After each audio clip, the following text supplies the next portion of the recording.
welcome to the Property News on Magic Bricks Now, India's first property channel. I'm Amita Balachandra. Let's take a look at the top headlines at this hour. Big Magic Bricks Now exclusive wait gets longer for the Dwarka Expressway. While 70,000 residents wait for a road that will connect their homes to Delhi, the National Highways Authority of India says they are yet to receive a formal notification to build the expressway. Magic Bricks Now campaign against errant builders gains more steam in Pune. Home buyers across 40 delayed projects come together, appeal to Chief Minister Devendra Fadnavis. We ask, will the state finally wake up to home buyers' woes? Will it act against errant builders? The government gives in to builders' demands on Dharavi's redevelopment, permits them to use 33% TDR or transfer of development rights elsewhere in the city. The government also extends the bidding process to the 21st of June 2016. This is the third time the deadline for bids has been extended.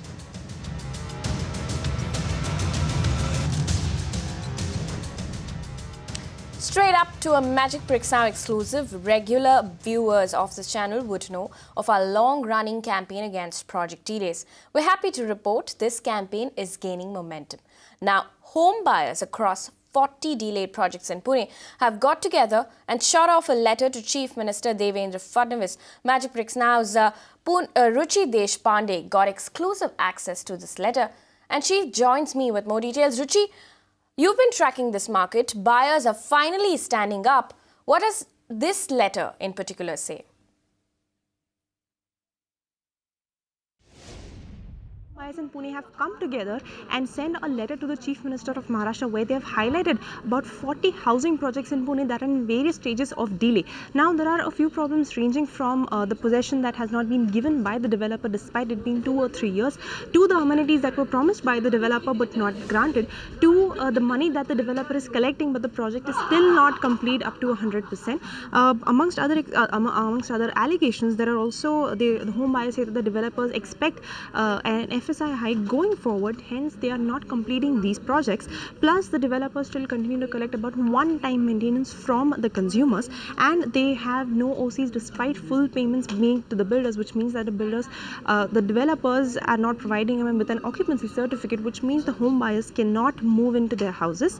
Now, after sending this letter to the Chief Minister of Maharashtra, they have further stated that the civic bodies of Pune, the PMRD, the PMC as well as the PCMC should look into these issues and help them get their houses and take action against the mentioned developers. Now, if this doesn't work, they have given a time of about 30 days to the Chief Minister of Maharashtra, Devendra Fadnavis, and they say that if no action is taken within these 30 days, then they will stage a mass protest outside the Chief Minister's office, and they will also take this complaint further to the Bombay High Court.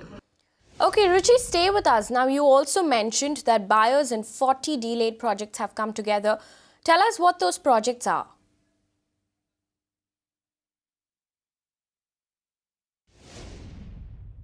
Like I mentioned before, there are 40 projects in Pune that are in various stages of construction that include incomplete construction. They include possession that had been promised about 2 to 3 years ago, but still not given to the home buyers, and other problems like not delivering the amount of amenities that were promised to the consumers. Let me just name a few of the projects which regards project delays out of the list of 40 projects. Well, we have Bhujbal Brothers and Sons, who have their project in Hadapsar in Pune. Now, the possession was promised 2 years ago in 2014, but there has been no sign of any possession till date, and now it is 2016, which is 2 years later. Now, the home buyers allege that some of the buildings in this project are still incomplete, and the bank has taken the control of this building since the builder who took the loan for this building has not repaid that loan. We also have Maples Group project in Shikrapur in Pune, where it states that the possession was promised in 2014, but not delivered nearly 2 years later, that is in 2016. The project, remember, was started in 2011. the home buyers state that the occupancy certificate was obtained for some flats, but there is no water or electricity in these flats, hence the home buyers cannot move in. We also have Maple Group's another project in Wagholi, Pune, with the same problem that they were promised possession in 2011, and now it's been 5 years, 2016, they still don't have a possession as yet. And lastly, we have a project by Dhiraj Group in Wagholi, where the possession again was expected in 2014. It's been 2 years. There have been no flats allotted to the home buyers as yet. The construction is still incomplete, and no amenities as promised by the builders are provided. So these are just a few of the names out of the 40 projects that were mentioned and compiled by the home buyers in Pune. All right, Ruchi, thanks so much for joining us with those details. Now, one of the issues that buyers have constantly raised in our campaign on delays is that of government accountability.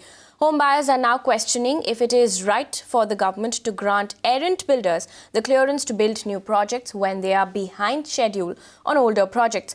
Magic Bricks Now also reached out to the office of the Chief Minister of Maharashtra for a response. Of course, we will definitely update you on any action the government chooses to take. Now, in a market where project delay is a common thing, it's only fair to mention the developers across the country who have succeeded in delivering their projects on time. Here is a list of developers who kept their promise and delivered on time in Pune. And this, remember, is not the full list of developers. What we're going to do is we're going to put out a list every day over the next few weeks of all the developers and their projects which met the deadline.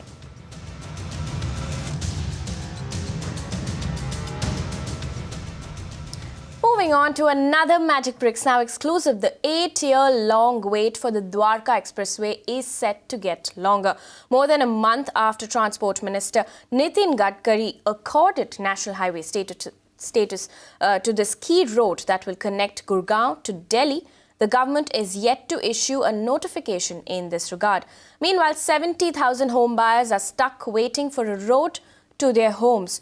My colleague Deepa Rana caught up with A.K. Sharma, Project Director NHAI. Listen in. The Dwarka Expressway has been delayed for 8 years now, and there have been a lot of protests by the buyers who are, living nearby. Also, what is the reason for so much delay, sir? Actually, this is project of Huda only. As on date, this is project of Huda. Our Honorable Minister for Transport and Highways, he has recently declared that it will be declared as national highway. So until unless this is formally declared, then and it is entrusted to NHAI, only after that we can say something. Exact reasons I don't know. Maybe as we have known through press reporting only that some land acquisition problem is there in that project. But so far as on behalf of NHAI, I am not able to comment anything because this has not been formally handed over to you, NHAI so far. First, this is to be declared as national highway, then it come to us. Sir, how will it be formally coming to NHAI? Till now, it was announced in Haryana summit by the minister. Now it's been about 2 months more. It's only extending. This has been formally announced, but some formal procedure is there in the ministry. It will be declared, formally declared and notified in the government press also. Then it will come to, and after declaration of National Highway also, it will be entrusted to National Highway Authority of India, because there are 3 implementing agencies of National Highways. Maybe National Highway Authority of India, border or organization is there, and thirdly state government PWD departments are there.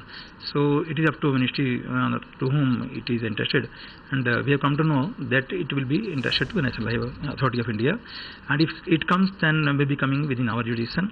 Then only I will be able to express this thing, because the records will be handed over to NHAI by Huda. Then we'll be able to see the details, where are the constraints, what is the progress status, how to improve. Moving on, India REIT, the Ajay Piramal-owned private equity fund, is looking to close its Mumbai redevelopment fund with a return of over 20%. Now, this was a fund that financed redevelopment projects in the Mumbai market. India REIT is also looking to offer long-term finance for up to 10 years to developers. Listen in to this chat my colleague Aishwarya Palawal had with Kushru Jijina, Managing Director of Piramal Fund Management. When we talk about India REIT's Mumbai redevelopment plan, so this fund was you came up with this fund in August 2013 with a corpus of 500 crore rupees. Till now, we have returned 241 crore rupees. So what is the timeline going ahead in this particular fund? I think the Mumbai redevelopment fund is on its way to complete exit. I think in the next 18 months, we should be fully exiting this fund at IRRs about 22%. Banks are not allowed to lend to developers to buy land. This is something which Piramal is doing. So going forward, can we expect another fund coming up specifically for land parcels?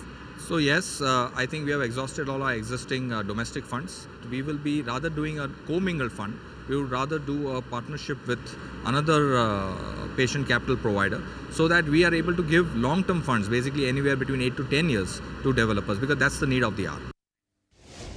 Alright, now it's not just private equity that's buzzing. Commercial real estate too has done well in recent years, and last year saw 38 million square feet of office space being absorbed.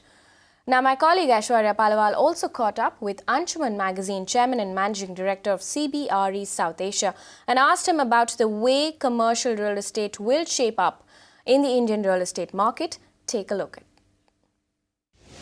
Going forward also, especially if we talk about the Indian real estate market, can we say that commercial real estate market will be the driving force in the coming 2 to 3 years? Because we have seen that residential has been stagnant for quite some time now, and the way things are looking for now also, we won't see a great uptick in residential.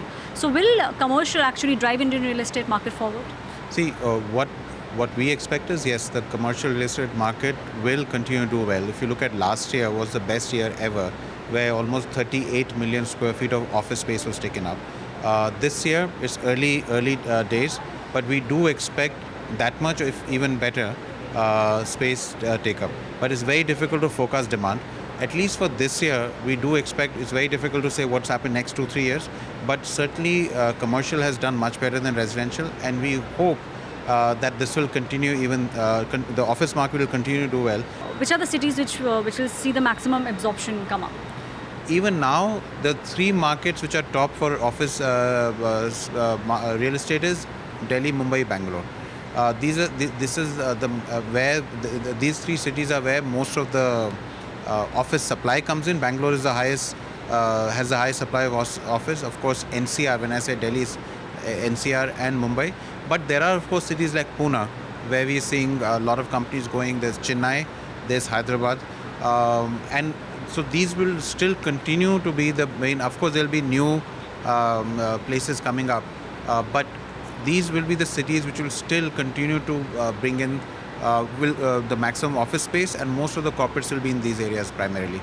Time for another quick Magic Bricks Now exclusive. Now, the Maharashtra government gives in to builders' demands after no bids came in to again redevelop Asia's largest slum, Dharavi. Magic Bricks Now finds that the government could allow developers to use 33% TDR or transfer of development rights to elsewhere in the city. Sources also tell us that a technical capacity requirement has now been reduced by 50%. However, financial eligibility criteria remains the same.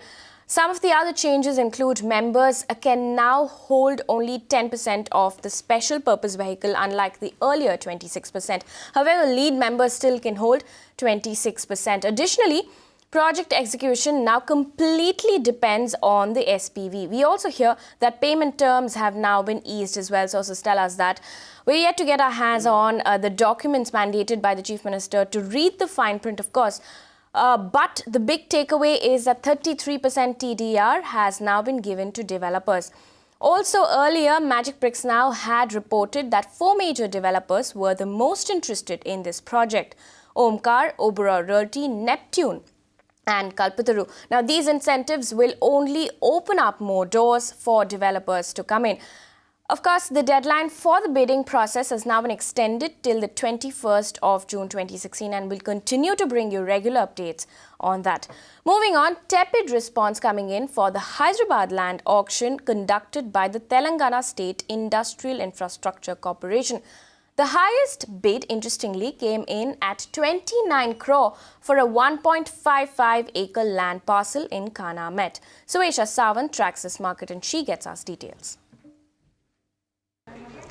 That's right, the highest bid came at 29 crore rupees per acre. This was bid by Kun Motors. The reserve price for the same started at 34,000 rupees per square yard, but the highest bid came at 59,200 rupees per square yard. This was for a 1.55 acre land in Khanamate. Now, most of these land parcels are in western Hyderabad, and the government managed to sell a total of 35 acres at 171 crore rupees. Majority of the bids came by local companies, and this time the response to this auction was poorer in comparison to the auction that happened in last November. Builders feel the reasons for the same are firstly the fact that the reserve prices were higher this time. Secondly, a lot of these potential buyers were eyeing the prime land at Pupalgura, which is stuck in litigation, because of which it didn't really come up for auction. Now, the other bids that happened include 2.95 acres in Khanamate by Yashoda Hospital at 18.21 crore rupees per acre. Another biochemical company bid for land at Kokapet at 7.5 crore rupees, and there was another piece of land which is 27 acres in Mokila. It has been sold at 1.89 crore rupees. Now, again, in this case also, the reserve price started at 620 rupees per square yard. The highest bid came at almost 3,920 rupees per square yard. Let's also quickly take a look at what else is making news in the property market. Non-banking finance company Altico Capital invested 130 crore rupees in 2 residential projects in Mumbai and NCR. The company will be investing 50 crore rupees in Arena 1, a project by the Lotus Greens Group in Noida. Arena 1 is a mid-segment project that offers 3 and 4 BHK apartments. The company will also invest 80 crore rupees in The Nest, which is a project in Andheri. This project is a joint venture between Sri Sai Group and Vadhva Holdings. The project is being marketed under the Vadhva brand name. The Thane Municipal Corporation, or TMC, is leaving no stone unturned to make the city smart. Thane's civic body has tied up with the Korean government to improve its civic infrastructure. TMC will tie up with Seoul Metropolitan Government, or SMG, to improve its water supply, solid waste management and new modes of renewable energy. A delegation from Seoul recently visited TMC Commissioner Sanjeev Jaiswal to finalize a venture between the two cities. Jaiswal is expected to visit Korea next week to sign a memorandum of understanding with SMG. Rashtrapati Bhavan has partnered with IBM to transform the presidential estate into a smart township. IBM has set up an Intelligent Operations Center, IOC, integrated with an electrical billing system to monitor challenges like water supply, security, electrical infrastructure and solid waste management. IBM has already developed the detailed roadmap for the transformation and has built a mobile app to enable residents to report issues over the web and mobile.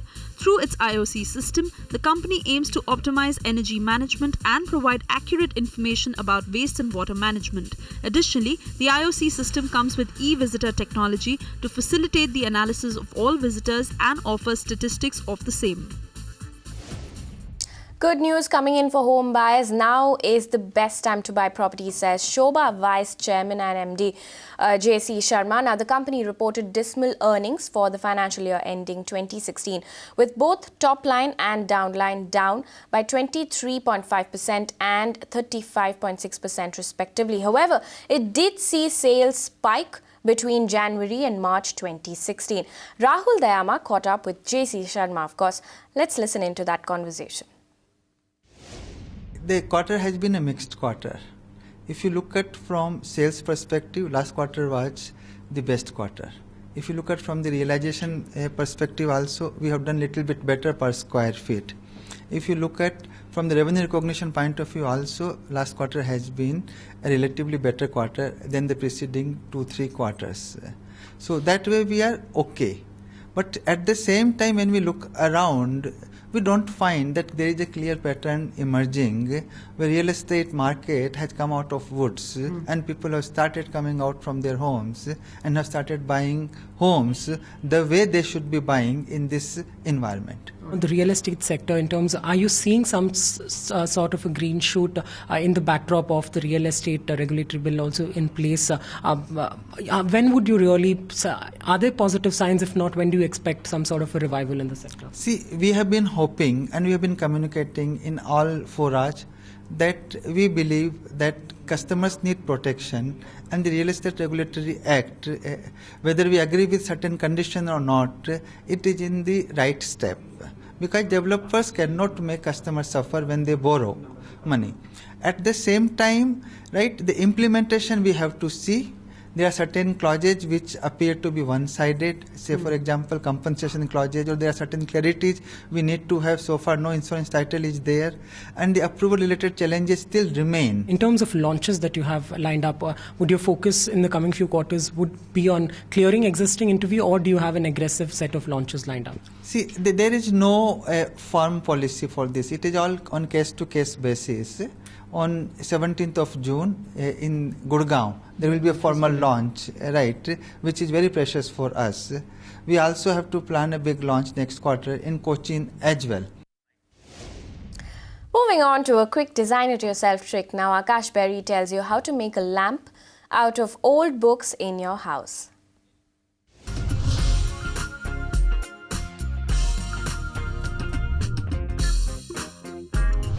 Take 2 thick books, thodi moti. Then using adhesive, stick them like this. Now we'll use the good old drill machine and make a hole in the center of these books.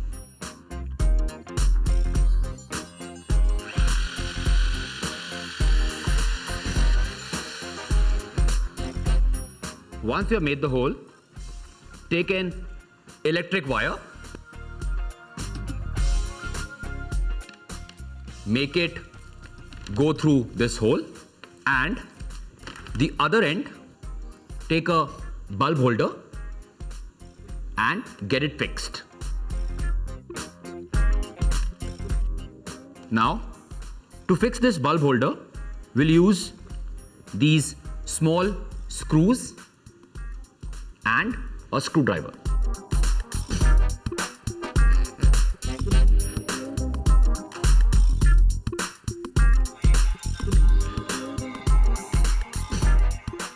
Then take any bulb of your choice which fits in this holder, fix it. Now you'll need a lampshade like this. Place it on top of this bulb and your book lamp will be ready. Final version आपको दिखा देता हूं. Presenting your book lamp. Once again, as I made the hole, first electric wire goes through it, then using screws we fix the bulb holder on top, then fix the bulb, the other end of the wire comes out and then it goes in the socket. Keep the lampshade on top of it. Now let's light it. Here we go. So your old useless books get converted into a lamp. With that, we've completely run out of time on this show. It's a wrap on the property news on Magic Bricks Now. Thank you for watching.